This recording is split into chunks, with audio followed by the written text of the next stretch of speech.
तो एक प्रक्रिया ये हुई। अब दूसरी देखो, तो ब्रह्म तो आत्मा ही है, तो अपने को जानने के लिए कहाँ जाना पड़ेगा, और अपने को जानने के बाद फिर बारंबार कहाँ जाना पड़ेगा। तो न तो आत्मज्ञान का साधन है कर्म, और न तो आत्मज्ञान का फल है कर्म। आत्मज्ञान का साधन है श्रवण आदि, कर्म नहीं, श्रवण आदि। और आत्मज्ञान का फल है निस्साधनता, साध्य साधन भाव से विनिर्मुक्ति, मुक्ति। न कुछ साधन करना पड़े, न कुछ साध्य रहे। साध्य साधन दोनों का बाद है ज्ञान का फल, क्योंकि वे दोनों अविद्या मूलक हैं, और अविद्या की ही निवृत्ति हो गई। तो अविद्या की निवृत्ति हो गई तो साध्य साधन नहीं रहा, और ज्ञान तो प्रमाण से होता है, कर्म से नहीं होता। ये भी बात वाचस्पति मिश्र ने भामती में कई स्थान पर इस बात का निरूपण किया है। पूछा है कि कर्म कौन सा प्रमाण है। किसी भी वस्तु को देखने के लिए कर्म कौन सा प्रमाण है। आंख है कि नाक है कि जीभ है कि कान है कि त्वचा है। ज्ञान तो प्रमाण से होता है। कौन सा प्रमाण है। प्रमाण आप प्रमाण नहीं समझते हैं। माने ये तुलसी का पत्ता है, ये आपको कर्म से मालूम पड़ता है कि प्रमाण से मालूम पड़ता है।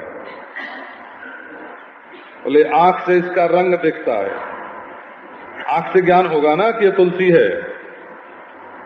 और जीभ से इसका स्वाद मालूम पड़ता है, त्वचा से इसका स्पर्श होता है, नासिका से इसकी गंध मालूम पड़ती है, हैं? और ये सूख के चट चट करता है, तब इसका शब्द मालूम पड़ता है कान से। तो नाक, जीभ, आंख, त्वचा, कान, इनमें से किसी प्रमाण के द्वारा तुलसी का निश्चय होता है। अगर ये पांचों आपके ठप पड़ जाएं, त्वचा से स्पर्श न, हाथ से छू के भी आप तुलसी का निश्चय नहीं कर सकते, पांव से चल के भी नहीं कर सकते।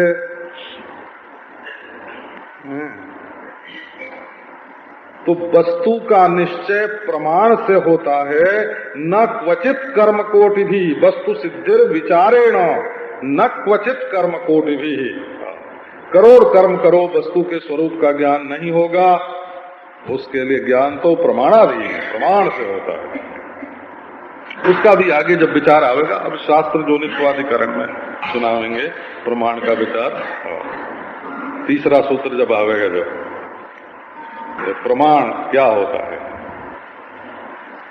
तो अब पहले एक बात लो, ये सब ये निष्काम सकाम जो लोग चर्चा करते रहते हैं ना, उनकी बात छोड़ो।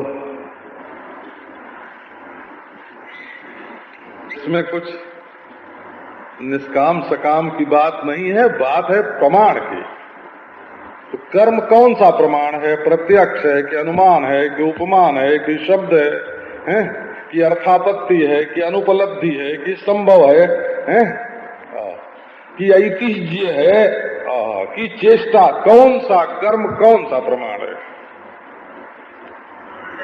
तो कर्म में प्रमाणत्व नहीं है। तो बोले कि कर्म बिल्कुल बेकार है, कि बेकार नहीं है। कर्म निर्माण है, कर्म प्रमाण नहीं है। कर्म से निर्माण होता है, कर्म से प्रकाश नहीं होता, कर्म से निर्माण होता है। तो कर्म से 5 प्रकार की वस्तु मिलती है। लो आपको गिना देते हैं उसको। भगवान शंकराचार्य ने उपनिषद भाष्य के प्रारंभ में उसकी चर्चा की है।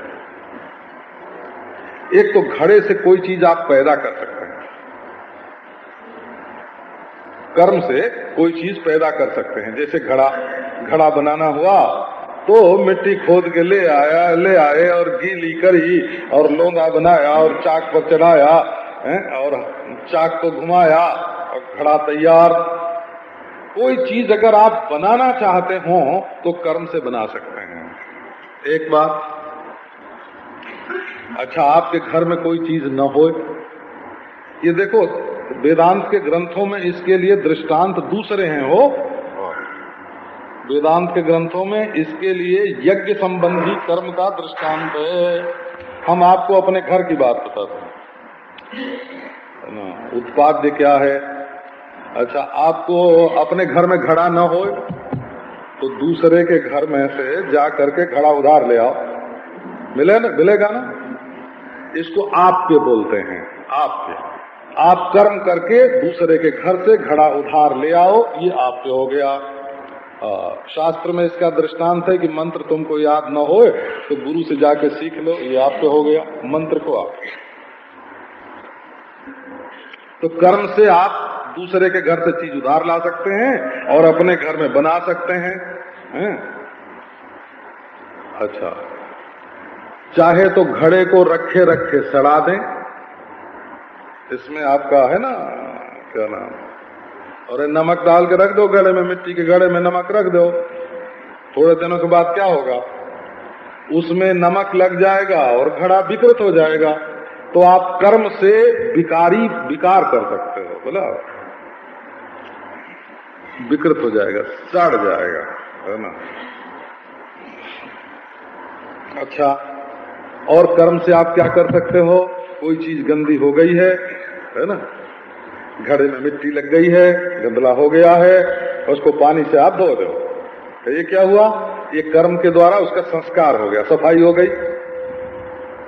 तो कर्म से वस्तु बनाई जा सकती है, दूसरे के घर से उधार लाई जा सकती है, उसको गंदा बनाया जा सकता है, उसको पवित्र बनाया जा सकता है। और उसको फोड़ना हो तो अरे एक लोड़ा उठा के डटा डट मारा और फूट गया, इसको विनाश बोलते हैं। वो उत्पाद्य, आप्य, विकारज्य, संस्कारज्य और विनाश्य, ये कर्म से केवल 4 बात बन सकते हैं। अब आप देखो, मुक्ति यदि मुक्ति इन 4 में मुक्ति है, 5 में, इन 5 में मुक्ति है क्या? आप मुक्ति कर्म करके बनाना चाहते हो, अब तक मुक्त नहीं थे, तो मुक्ति दूसरे के घर से उधार लेना चाहते हो, मुक्ति में कोई विकार करना चाहते हो। मान विकार का मतलब ये हो कि जैसे चावल है ना, घर में चावल कच्चा है तो पका दिया, उसको पका दिया तो भात हो गया, तो कर्म से भात बना के नहीं, विकार जो हो गए। हाँ, कर्म से भात बन गया, चावल का भात बन गया, कच्चे का पक्का बन गया, इसी का नाम विकार जो होता है, विकार जो। और कभी उसमें कोई कीड़ा मकोड़ा होने की शंका है, अशुद्ध होने की शंका है, तुरंत भगवान का नाम लेकर के, है ना, उसको पवित्र कर लिया। तो कर्म से यही 5 बात होते हैं, और उत्पाद्य और आप्य, विकारज्य, संस्कारज्य और विनाश्य। अब मुक्ति इन 5 में से कोई हो तो सीताराम कहो, इन 5 में से मुक्ति कोई हो तो मुक्ति जड़ होगी। मुक्ति जड़ होगी हो, क्योंकि सब दृश्यता है ना, जो दृश्य होता है तो जड़ होता है। जड़ होता है माने हमारे चैतन्य से वो प्रकाशित होता है, हम उसको देखते हैं, उसका जीवन प्राण सब हमारे अधीन होता है। नहीं आत्मानं बिना अन्य कश्चित प्राणान लभते, यदि मैं नहीं हूं तो दूसरा कोई, है ना, सत्ता स्फूर्ति ही नहीं प्राप्त कर सकता। तो हमारे होने से दुनिया जीती है, दुनिया मालूम पड़ती है। तो कर्म की गति इन्हीं 5 बातों में है। स्वतः सिद्ध मुक्ति में, आत्मा में कर्म की गति नहीं है। ये हम कर्म छुड़ाने के लिए आपको नहीं बोलते हैं, बोला हम विचार करने के लिए बोलते हैं। अब देखो,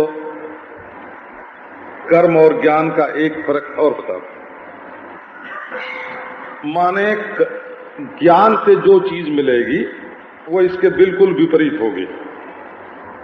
वो उत्पाद्य नहीं होगी, माने बनाई हुई नहीं होगी। बनाई हुई तो पहले नहीं थी। जो प्राग भाव है ना, जो प्राग भाव प्रतियोगी वस्तु होती है उसी का निर्माण होता है।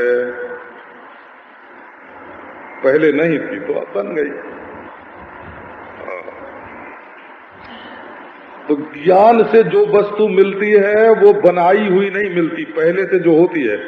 आपको ज्ञान होगा कि ये खंभा है, तो खंभा पहले से है कि आपके जानने से बन जाएगा। ज्ञान से कोई चीज बनती नहीं है, जो पहले से होती है वही मालूम पड़ती है। ज्ञान होने से पड़ोसी के घर से माल आ नहीं जाता। ज्ञान होने से चीज गंदी नहीं हो जाती, गंदी हो तो गंदी हो, है ना। ज्ञान होने से चीज पवित्र नहीं हो जाती, ज्ञान होने से चीज मिट नहीं जाती। माने ज्ञान जो है वो वस्तु के स्वरूप में कोई हेर फेर किए बिना जो चीज जैसी होती है उसको ज्यों की त्यों लिखा देना, ये ज्ञान का काम है। ज्ञान का काम वस्तु स्वरूप की स्फूर्ति है, तद विषयक अविद्या भ्रम को दूर करना है, परिवर्तन नहीं है। हेर फेर करना ये ज्ञान का काम नहीं है। तो अब देखो, इसी से ये बात सिद्ध हुई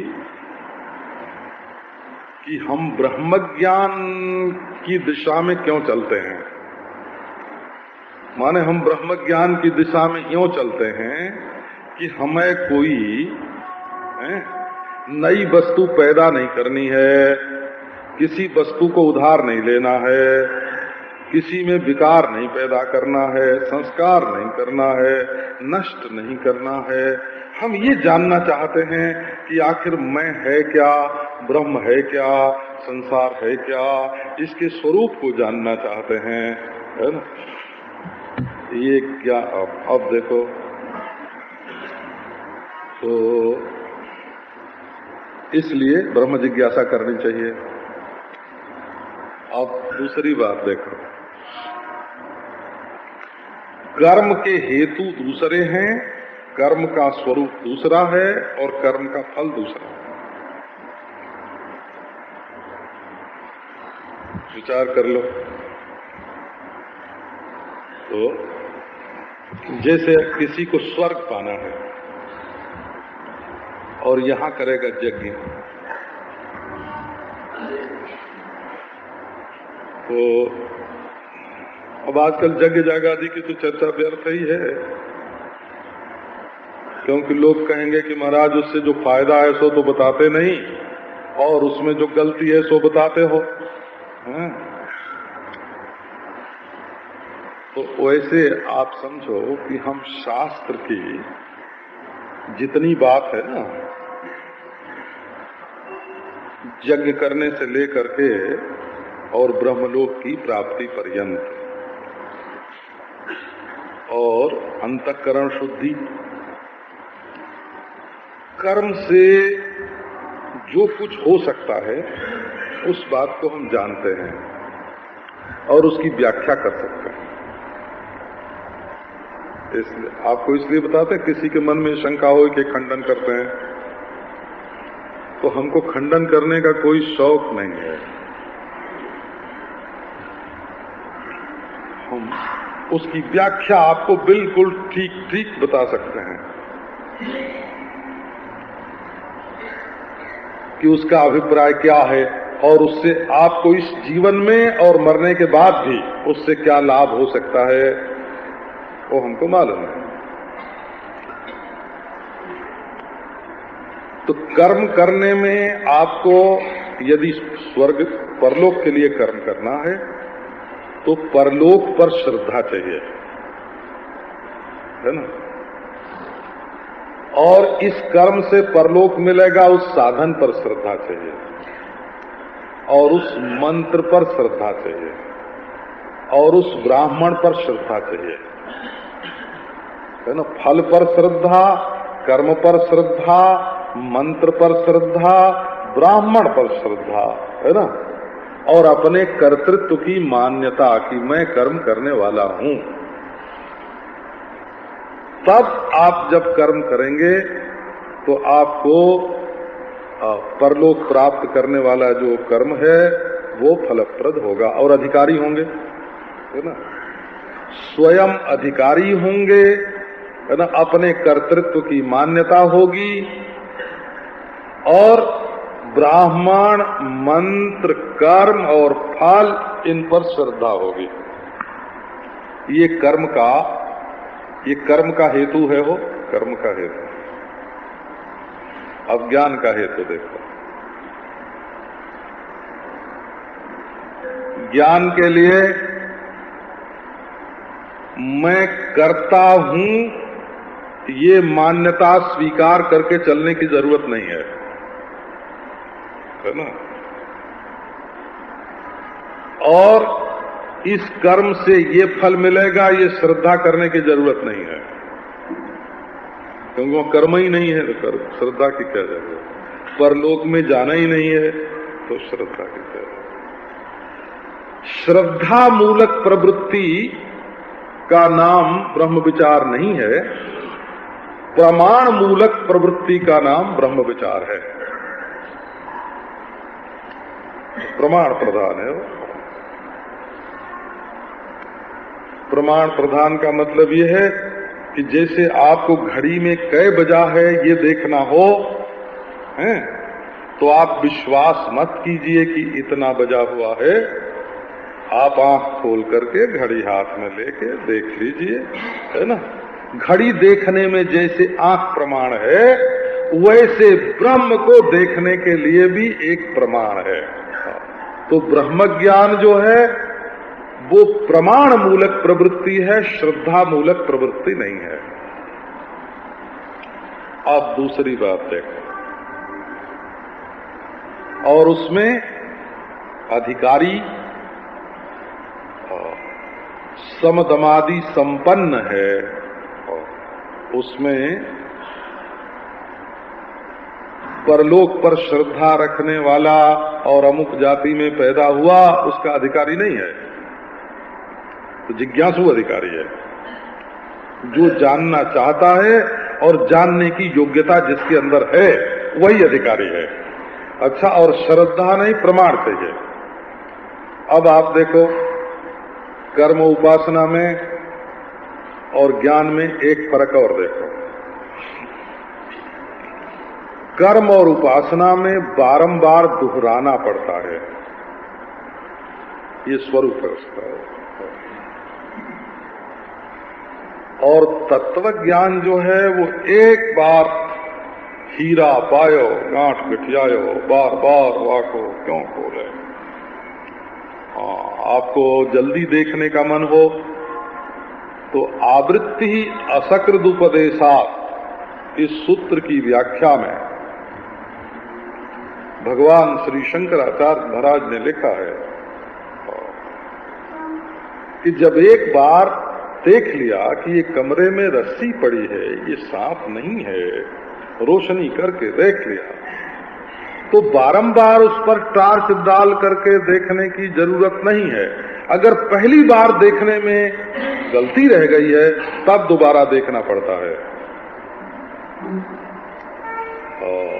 दृढ़ ज्ञान नहीं हुआ, अदृढ़ ज्ञान हुआ है, परोक्ष ज्ञान हुआ है, तो बारंबार भले देखना पड़े, परंतु यदि दृढ़ और साक्षात अपरोक्ष तत्व ज्ञान हो गया तो वृत्ति की आवृत्ति करने की कोई जरूरत नहीं है। एक बार का देखा हुआ ही काफी है। अपना आपा है ना, एक बार देखे। और कर्म बारंबार करना पड़ता है। हाँ, जप में ये लिखा है कि अगर एक बार शास्त्रोक्त संख्या से जप करने पर फल की सिद्धि न होए तो 4 बार उसका अनुष्ठान करना चाहिए, ऐसे लिखा है। और उपासना का तो स्वरूप ही है बारंबार बारंबार आवृत्ति करना, और योग का तो स्वरूप ही है अभ्यास करना, अभ्यास से निरोध होता है। तत्व ज्ञान में न अभ्यास है, न आवृत्ति है, न तो कर्म का पौनः पुण्य न अनुष्ठान है। अब एक तीसरी बात देखो, कर्म का फल, उपासना का फल। बाह्य क्रिया कर्म जो होता है वो बाह्य होता है, और उपासना जो है वो आंतर होती है। कर्तृत्व दोनों में रहता है, आवृत्ति दोनों में रहती है। तो फल क्या है? जिस फल का संकल्प करके तुमने कर्म किया है उस फल की प्राप्ति होना, ये कर्म का फल है। हमको स्वर्ग मिले, हमको ब्रह्मलोक। और जिस रूप को लेकर के जिस इष्ट की तुमने बारंबार आवृत्ति की है, उस साध्य रूप का आकार चित्त ग्रहण कर ले, चित्त तदाकार हो जाए, मन पसंद भगवान मिल जाए, ये उपासना का फल है। हमें जो पसंद है सो ही मिले। साध्याकार वृत्ति जो है वो है ना, कर्म उपासना का फल है साध्याकार वृत्ति। और वृत्ति की स्थिरता योग का फल, समाधि, ये भी कर्म है। कर्म अंतरंग कर्म, परम अंतरंग कर्म। उपासना कर्म शरीर की क्रिया से होता है, और उपासना मन की क्रिया से होते हैं। और शरीर की क्रिया और मन दोनों की निवृत्ति से, शांति से समाधि होती है। तो अनुलोम भी क्रिया होती है और प्रतिलोम भी क्रिया होती है। बाहर ले जाने वाली क्रिया भी क्रिया है, और भीतर ले जाने वाली क्रिया भी क्रिया ही है। वो प्रतिलोम क्रिया बोलते हैं उसको। उल्टे हो, एक घर से बाहर निकलने की क्रिया है तो एक घर में भीतर घुसने की क्रिया है, पर क्रिया दोनों जगह है।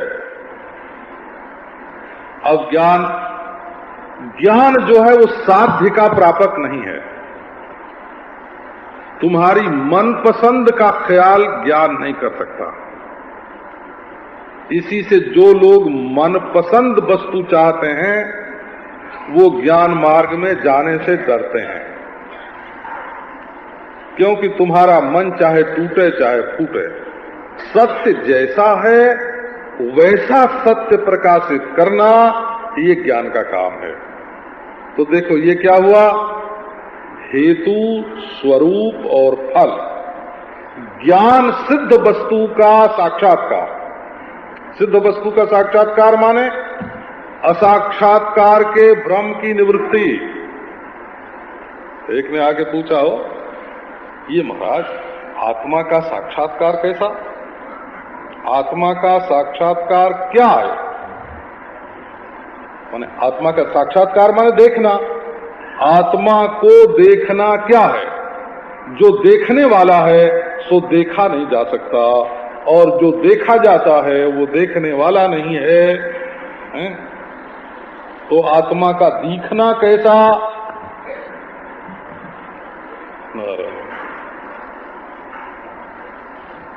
अभी हम जबलईपुर में गए थे तो लिख के ले आया था वो किसी महात्मा का सत्संग करता है, बहुत प्रसिद्ध व्यक्ति है ना, उनका सत्संग करता है,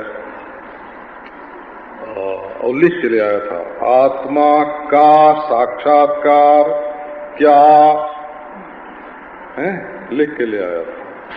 तो मैंने उसमें से का काट दिया और क्या काट दिया। आत्मा साक्षात्कार है?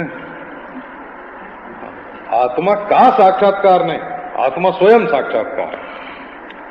मैंने कहा भाई वेदांत में ये बात कही जाती है, जिज्ञासु आके कहता है कि हे महाराज हमें आत्मा दिखाओ, तो बोले अरे भाई तुमको ये भ्रम हो गया है कि आत्मा नहीं दिखता है, असाक्षात्कार का भ्रम हो गया है।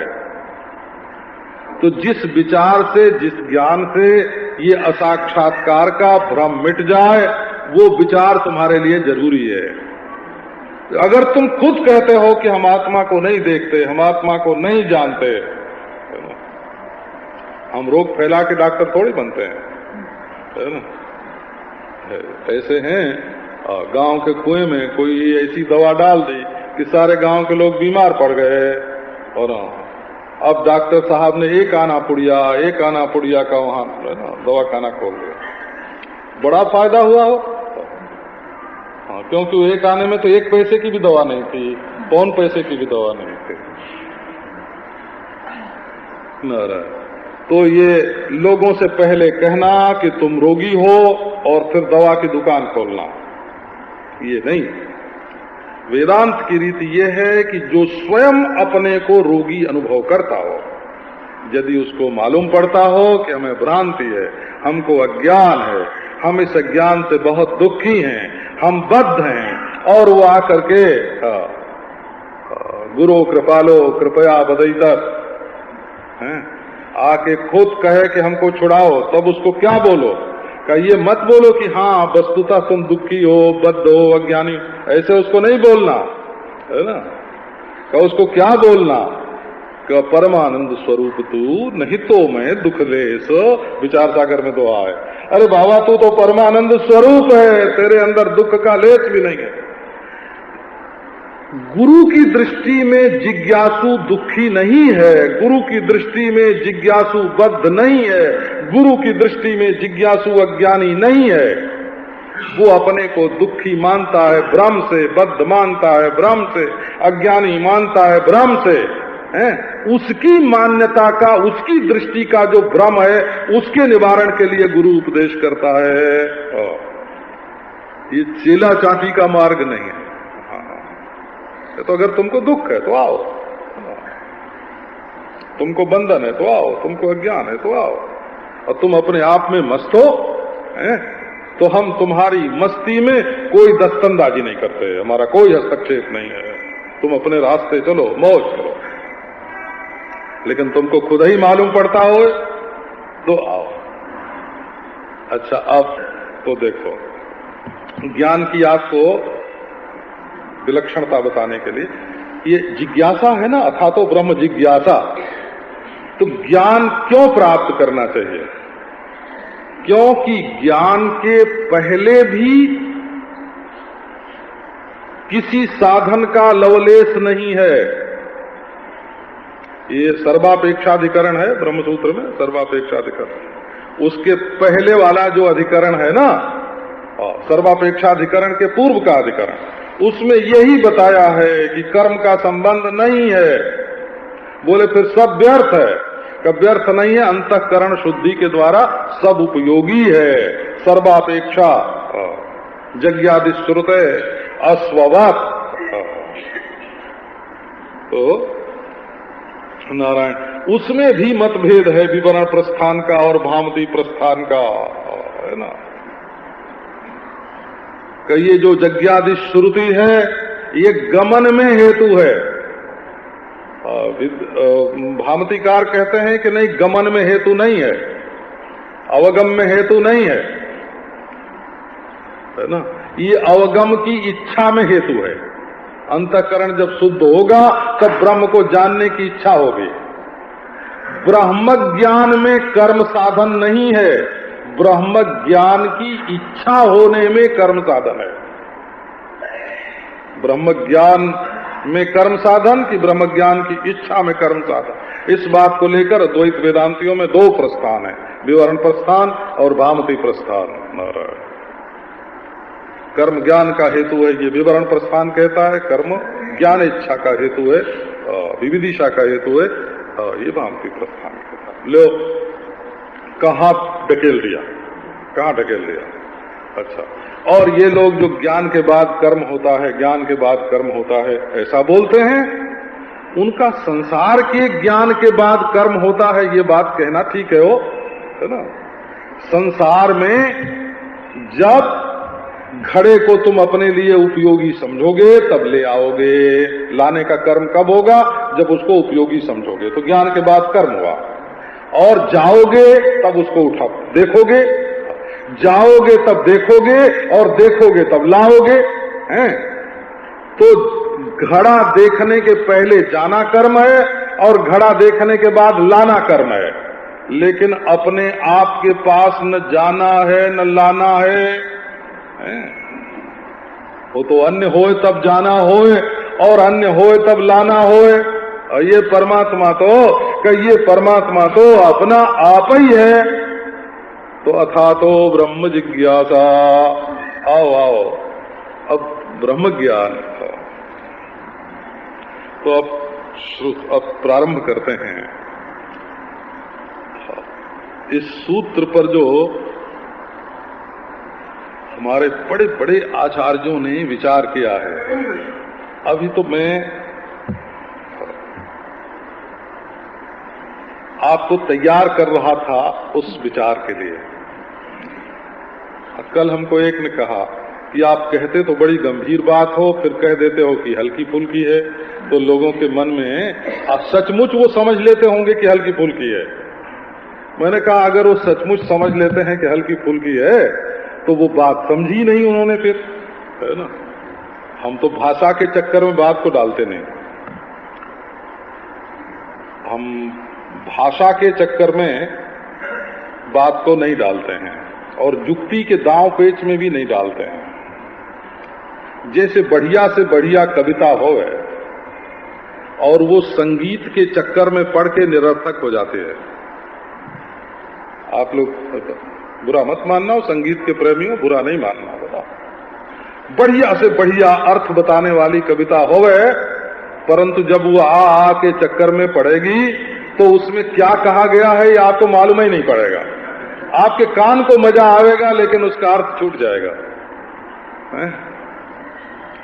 संगीत काव्यार्थ का स्फोरक नहीं है, आवरक है। ऐसे भाषा और युक्ति वेदांतार्थ का प्रकाशक नहीं है, आवरक है। भाषा का और युक्तियों का पर्दा हटाकर, भाषा और युक्तियों का पर्दा हटा करके तब उसके भीतर जो बैठी हुई वस्तु है वो देखी जाती है। तो आपको ये ज्ञात है कि ये ब्रह्म की जिज्ञासा प्रारंभ हो रही है। अब श्रुति कहती है ब्रह्म ऐसा और ब्रह्म वैसा, ऐसे भी बोलती है, न ब्रह्म न ऐसा न वैसा। ये आपको यद अनिद्रिक अतादृक्ष, तादृक तत्वम इहेष्यता। विद्यारण्य स्वामी ने कहा जद अनिद्रिक अतादृक्ष, जो ऐसा भी नहीं है और वैसा भी नहीं है, परस्पर विरुद्ध धर्माश्रय भी है और परस्पर विरुद्ध धर्माधिष्ठान भी है, परस्पर विरुद्ध धर्मातीत भी है। उसको ऐसा और वैसा नहीं कह सकते। जद अनिद्रिक अतादृक्ष, तादृक तत्वम इहेष्यता। अब ब्रह्म का प्रवेश, तो श्रुति कहते हैं कि ब्रह्म ऐसा, न उसमें पूर्व है और न बाद, न पहले न पीछे, न बाहर न भीतर, न ऊपर न नीचे, सब वही, ऐसा है ब्रह्म। ये आत्मा ही है ब्रह्म। सुनते ही हैं आप लोग बारंबार, आपको क्या सुनाना, प्रज्ञानम ब्रह्म, है ना। प्र माने प्रकृष्ट ज्ञान, विषय विषयी भाव से रहित। जल्दी समझ में नहीं आवेगा क्योंकि भाषा कठिन है, विषय कठिन नहीं है। देखो ये घड़ी है, ये हुआ विषय, और इस घड़ी का ज्ञान हो रहा है हमको, तो हम हुए ज्ञाता हैं। अब प्रज्ञान का अर्थ समझो कि ये घड़ी और मैं, ज्ञान के दो और दो चीज हो जाते हैं। मैं को घड़ी का ज्ञान होता है। तो घड़ी हुआ विषय और मैं हुआ विषयी, जो घड़ी को जान रहा है। तो मैं और घड़ी तो न हो और ज्ञान हो, आप क्या बोलेंगे? हाँ, उसका नाम ब्रह्म, मौसम है ना। तो समझो कि पूरब पश्चिम उत्तर दक्षिण, ये तो हुआ घड़ी की जगह पर, काल हुआ घड़ी की जगह पर, और काल का ज्ञाता हुआ मैं जीव। मैं अंतःकरण से लिपटा हुआ जीव, अंतःकरण के द्वारा देखने वाला जीव है ना। तो अंतःकरण के द्वारा देखने वाला जो है, ये अंतःकरण का द्वार ही असल में देखने वाले को छोटा बना देता है। अंतःकरण की उपाधि से ज्ञातापना छोटा हो गया। तो अब ऐसा अखंड ज्ञान जिसमें काल नहीं है और काल का ज्ञाता नहीं है, जितनी नित्यताएं हैं, नित्यताएं क्या हैं? प्रतिपद, द्वितीया, तृतीया, चतुर्थी, पंचमी, ये सब नित्यताएं हैं। अमावास्या, पूर्णिमा, ये सब नित्यताएं हैं। काल के अवयव नित्य हैं। हो पाल पाल पाल, क्षण क्षण क्षण, रात्रि दिन, युग कल्प, मनवंतर, महाकल्प, काल के अवयव, ये सब काल के टुकड़े जो हैं, नित्यता काल मूलक होते हैं और फैलाव देश मूलक होता है, व्यापकता। और नारायण वस्तुएं जो होती हैं वो उपादान मूलक होते हैं नारायण। तो ये सब क्या है कि देश काल वस्तु हैं, घड़ी की तरह ज्ञेय, और इनका ज्ञाता कौन है? कि अंतःकरण के द्वारा मैं है। तो अंतःकरण भी ज्ञेय है। अब देखो, तो अंतःकरण का संबंध छोड़कर विषय का संबंध, घड़ी माने देश काल वस्तु, ये घड़ी के समान ज्ञेय हैं और वृत्त्यात्मक अंतःकरण है, और इनके द्वारा मैं देखने वाला हूं। तो इसमें मैं, अंतःकरण और विषय, तीनों में डंडा किसी को नहीं मारना, सब रहें, सब भाषें, सब मालूम पड़े। लेकिन इनमें जो एक अखंड ज्ञान है, अद्वय ज्ञान है, जिस अद्वय ज्ञान की दृष्टि से ये तीनों बाधित हैं, मिथ्या हैं, उसका नाम है ब्रह्म। बोला, उसका नाम है ब्रह्म। उस ज्ञान, प्रज्ञान, प्रकृष्टम ज्ञानम, प्रज्ञानम प्रकृष्टम, विषय विषयी भाव रहिताम, ज्ञातृज्ञेय भाव रहिताम, दृश्य दृष्टात्मक भाव रहिताम, प्रज्ञानम। एतत् प्रज्ञानम, ये जो प्रकाश है, स्वयं प्रकाश आत्मा, ये ब्रह्म है। प्रज्ञानम ब्रह्म ऐसे बोलते हैं। तत्त्वमसि, अहम ब्रह्मास्मि, प्रज्ञानम ब्रह्म, अयम आत्मा ब्रह्म, ये श्रुति है। तो अथातो ब्रह्म जिज्ञासा। नारायण, अब आओ ब्रह्म की जिज्ञासा करें।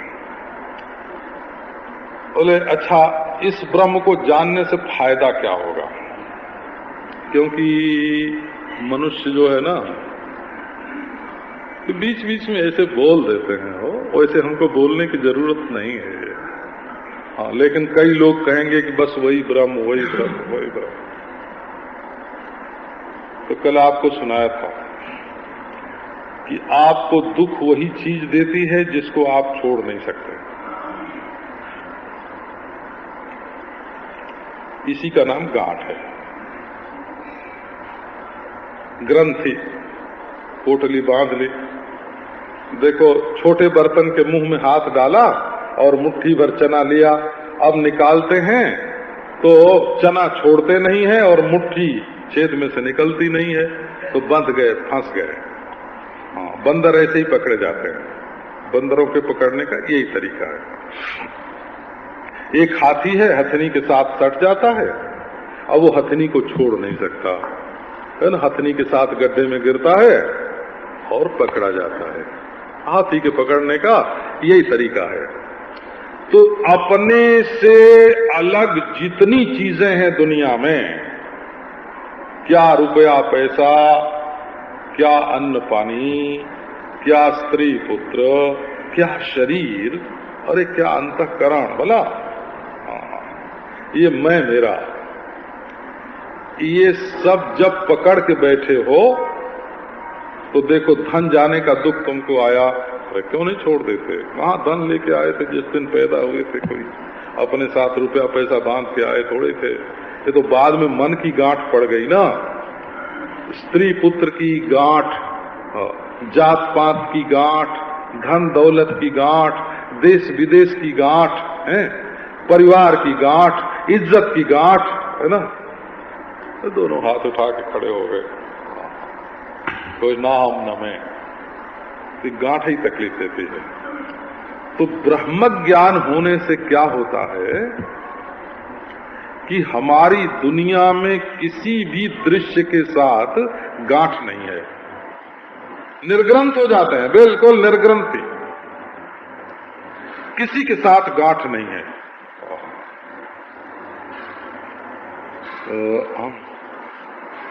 ये जनेऊ की गांठ है, जनेऊ की गांठ तो बड़ा कर्म कांड करा के दी गई है। हम लोगों को तो महाराज है ना, 3 वेदी पर होम करना पड़ता है, दंड लेना पड़ता है, बाल बनवाने पड़ते हैं, कपड़ा पहनना पड़ता है, भिक्षा मांगनी पड़ती है। तो अब ये गांठ बनी कि हम द्विज हुए, हम ब्रह्मचारी हुए, तो चूंकि कायदे से सबके सामने कबूल किया ना, तो छोड़ने के समय भी कायदा चाहिए। अगर अदालत से स्वीकृति करा करके ब्याह आप करेंगे, रजिस्ट्री विवाह करावेंगे, तो कायदे से तलाक देंगे कि नहीं देंगे? अगर ब्याह करने का कायदा है तो तलाक देने का भी कायदा होता है ना। तो अगर जनेऊ पहन के ब्राह्मण बनने का कायदा होता है तो उस जनेऊ के कायदे से, ब्राह्मण बने के कायदे से मुक्त होने का भी कायदा होता है। इसी का नाम कर्म कांड है। तो जब होता है ना, दोनों हाथ उठा के हो ऐसे नंगे हो के, दोनों हाथ उठा के उत्तर की ओर चलते हैं। अब हमने सत्व रज तम सब छोड़ दिया, भूर्भुवः स्वः छोड़ दिया, मर्त्य लोक, स्वर्ग लोक, पाताल लोक हमको नहीं चाहिए। अच्छा, अब देखो कभी कोई चीज 5 रुपया गया, तो गया 5 रुपया, उसमें से तकलीफ की एक राक्षसी निकली, डाइन निकली हो तकलीफ की, और वो आई तो बोले हम तुमको पकड़ेंगे। तो हमने कहा कि जिसको मैंने छोड़ के तलाक दे दिया है, तुम उस औरत की बेटी हो जिसको हमने 10 बरस पहले तलाक दे दिया है, अब तुम्हारे ब्याह की जिम्मेवारी हमारे ऊपर कहां है? है ना? उस औरत ने तुमसे कर्ज लिया है जिसको हमने बरसों पहले तलाक दे के अखबार में छपवा दिया। तो जब दोनों हाथ उठा के चलते हैं ना, तो उसके बाद दुनिया में अगर किसी के बिछुड़ने की तकलीफ आती है, किसी के मरने की तकलीफ आती है, कहते हैं अरे भाई वो तो हमारी छोड़ी हुई चीज थी, बोला हमारी छोड़ी हुई थी चीज, जिसको छोड़ दिया उसकी क्या तकलीफ। तो ये ब्रह्म में, ब्रह्म जिसको बोलते हैं ना, इसमें सारे परिच्छिन्न पदार्थ छोड़े हुए हैं। इस अनंत में मैं और मेरा, केवल मेरा ही नहीं छोड़ा हुआ है, मैं भी छोड़ा हुआ है। एक आपको विचार की ही बात सुनाता हूं कि कई लोगों को ये भ्रम होता है कि जब मैं छूट जाएगा तब मेरा छूट जाएगा। ये बात गलत है। आपको विचार की सामग्री दे रहे हैं। असल में मैं जो है वो बूंद बूंद पानी से बना हुआ समुद्र है। मैं नाम की कोई चीज नहीं है। हो ये परिच्छिन्न रूप में। ये बूंद बूंद से बना हुआ जैसे समुद्र होवे, है ना, रुपए वाला मैं, रुपया मेरा, रुपए वाला मैं, है ना, स्त्री मेरी, स्त्री वाला मैं, मकान मेरा, मकान वाला मैं। तो मकान वाला मैं, विद्या वाला मैं, तप वाला मैं, जाति वाला मैं, सिंहासन वाला मैं, छत्र वाला मैं, चमर वाला मैं। तो जब छत्र, चमर, सिंहासन, स्त्री, पुत्र, धन में मेरापना नहीं रहेगा ना, तो उनके संबंध को लेकर अपने में मैंपना नहीं रहेगा। तो ममता जो है वो तो अंतःकरण की अशुद्धि है, और वो बाहर के संबंधों में मेरापना करने से आई है, बोला उसको पहले दूर करना पड़ता है। और मैंपना जो है ये अविद्या से पैदा हुआ है। तो मैंपना, संपूर्ण रूप से मैंपना तब निवृत्त होगा जब अज्ञान से अपने को अनहम, अनिदम अनहम ब्रह्म जब जानेंगे,